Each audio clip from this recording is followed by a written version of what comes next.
रुपाली चाकणकर यांच्यावर आर्थिक आरोप. तृप्ती देसाईंसह पीडितेवर सांगलीत गुन्हा दाखल. कडेगाव येथील वरिष्ठ पोलीस निरीक्षकांनी केलेल्या बलात्कार प्रकरणात राज्य महिला आयोगाच्या अध्यक्षा रुपाली चाकणकर यांच्यासह आर्थिक आरोप केल्याबद्दल भूमाता ब्रिगेडच्या अध्यक्षा तृप्ती देसाई आणि पीडित तरुणीवर विश्रामबाग पोलीस ठाण्यात गुन्हा दाखल केला आहे. राज्य महिला आयोगाच्या सदस्य सचिव डॉक्टर पद्मश्री बनाडे यांनी याबाबत फिर्याद दाखल केली आहे. भूमाता ब्रिगेडच्या अध्यक्षा तृप्ती देसाई यांच्या उपस्थितीत पीडितेने दिनांक 28 मे रोजी सांगलीत पत्रकार परिषदेत कैफियत मांडली होती. 2020 मध्ये कडेगावच्या तत्कालीन पोलीस निरीक्षक बिपिन हसबनीस याने स्पर्धा परीक्षेच्या मार्गदर्शनाच्या निमित्ताने घरी नेऊन बलात्कार केल्याप्रकरणी गुन्हा दाखल झाला होता. राज्यभर आंदोलन सुरू झाले तेव्हा तत्कालीन गृहमंत्री अनिल देशमुख महिला आयोगाच्या अध्यक्षा रुपाली चाकणकर यांनी पोलीस अधिकाऱ्याला वाचवण्याची विनंती करून पुनर्वसनाची हमी दिली.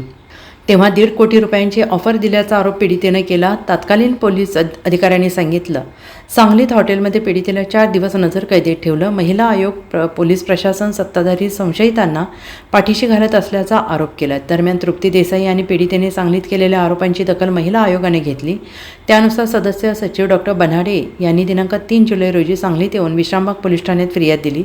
या फिर्यादीत म्हटलं आहे की तृप्ती देसाई आणि पीडितेने सांगलीत येऊन महिला आयोगाच्या अध्यक्षा चाकणकर यांनी सह्याद्री अतिथीगृहावर पैशाची मागणी केल्याचा आरोप केला आहे. संशयित दोघींनी महिला आयोग, पोलीस किंवा अन्य यंत्रणेकडे तक्रार न देता किंवा पुरावा सादर न करता चाकणकर यांच्यावर आरोप करून त्यांची प्रतिमा मलिन केली. या फिर्यादीवरून तृप्ती देसाई आणि पीडिता महिलेविरोधात BNS 353(2)(3)(5) नुसार अदखलपात्र गुन्हा नोंदवण्यात आला आहे.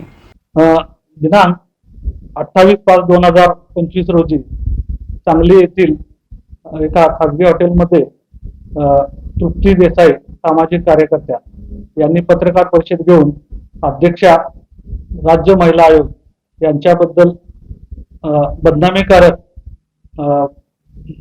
प्रसार माध्यमांसमोर माहिती सादर केलेली होती. त्या अनुषंगाने डॉक्टर पद्मश्री बनाडे सदस्य सचिव महाराष्ट्र राज्य महिला आयोग यांनी दिलेल्या तक्रार अर्जावरून आमच्या पोलीस ठाण्याकडे गुन्हा दाखल करण्यात अदखलपात्र गुन्हा दाखल करण्यात आलेला आहे.